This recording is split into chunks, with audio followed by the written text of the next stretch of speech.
Trump's team made a number of proposals to Kiev to end the war in Ukraine. One of them concerns the situation around the Zaporizhzhia Nuclear Power Plant. The White House is ready to declare the entire territory around the Zaporizhzhia Nuclear Power Plant neutral, while it will remain under US control, the Wall Street Journal reports. Not long ago, the US president offered Kyiv to buy Ukraine's power plants and nuclear facilities.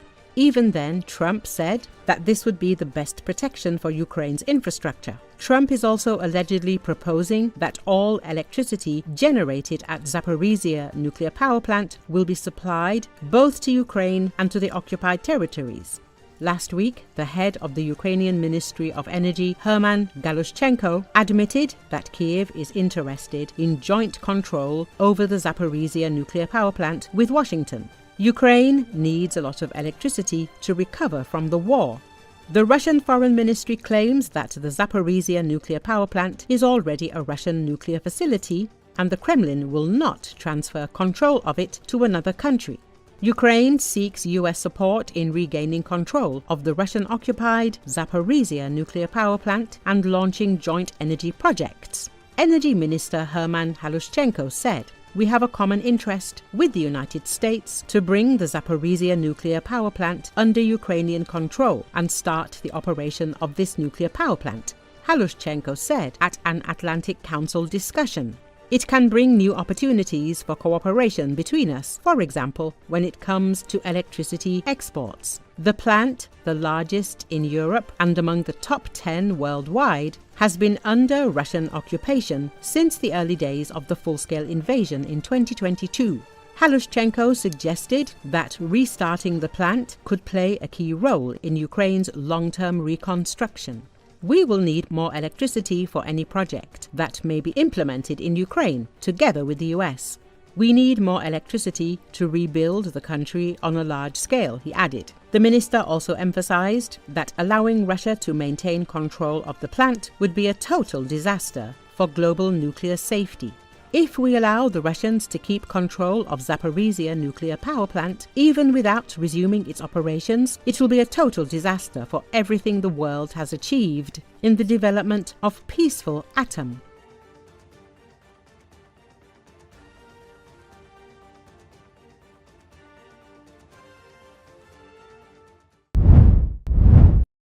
A Russian prisoner of war has revealed that his drunk commander used to send units to slaughter and tie misbehaving soldiers to trees, leaving them to face death by Ukrainian drones.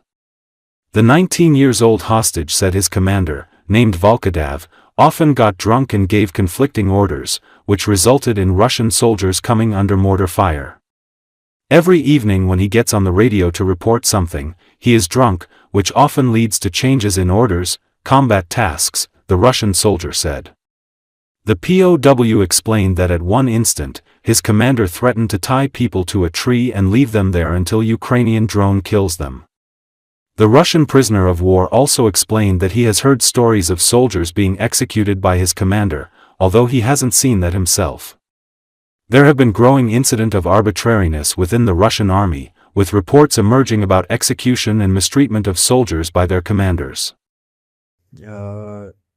На данный момент находится в лесах, в подземках бронированных. Его плохие привычки — это алкоголь, каждый вечер при выходе на связь, допустим, доложить что-то важное и так далее, он выпивший. И из-за этого мне часто меняется задание, боевые задачи точнее. И одной из задач мы направились на выполнение боевой задачи в точку, докладываем, что прибыли, он говорит, что типа я вам такого ничего не говорю, возвращайтесь обратно. В итоге попали под минометный обстрел, слава богу, раненых не было. Волкодав угрожал тем, что привяжет к дереву и оставит там, то есть пока дроны не разберут. Волкодав такие действия совершал, привязывал к дереву. Касаемо обнуления не было. Ну, как минимум, я не слышал о таком. Кто-то погибал из-за того, что он привязывал к дереву, и там летали птички, допустим, или минометы накрывали? По рассказам, да. The strikes on Sumy on April the 13th raised the priority for the destruction of enemy targets by units of the 112th and 448th Missile Brigades of the Russian Federation, according to analyst and aviation expert Konstantin Krivolap. He said this on Radio NV, commenting on the repeated strike on the base of the 112th Missile Brigade of the Russian Army, located in the city of Shuya in the Ivanovo region. Why didn't they hit these troops in Kursk and Shuya earlier? The military has its own target rating, and the defeat was carried out in accordance with these tasks. And what happened now in Sumy raised the aforementioned Russian troops to the top of this rating, and they got what they deserved. This confirms the concept that no one will escape responsibility, whether it will be through a trial or not, but we will get everyone, Krivolap noted. According to him, the Ukrainian armed forces will destroy the chain that allows the Iskander-M missile to launch.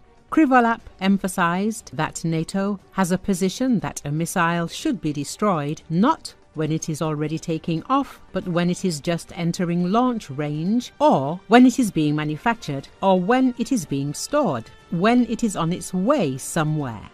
This also applies to the destruction of the components from which the missile is manufactured, the destruction of gunpowder, electronics, engines, and the like.